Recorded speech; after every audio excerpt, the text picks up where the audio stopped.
Ay, minention tayo ni Agent Jomar. Hindi raw ma-open ng player niya yung account niya. Bakit kaya? Kasi too many accounts.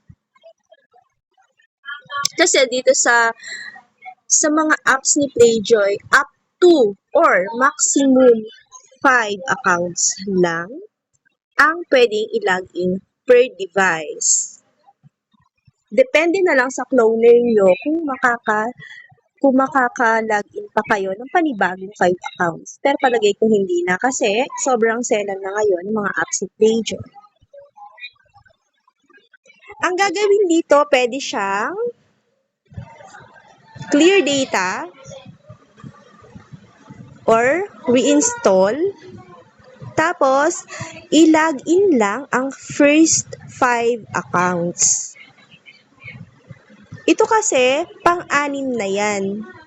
Huwag siyang mas magaling magbilang kay Playjoy. Alam ng system ni Playjoy yan.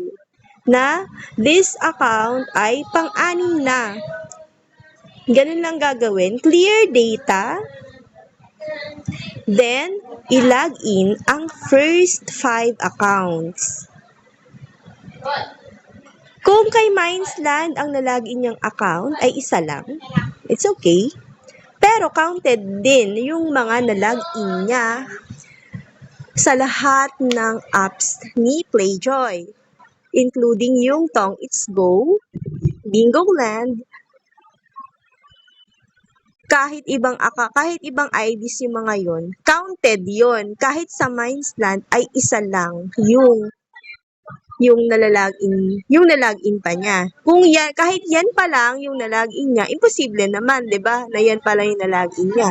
Kasi hindi na nga tinanggap eh. So, ibig sabihin, hindi lang yan yung accounts niya. Pang-anim na yan. Counted lahat ng accounts ni Inspire Joy.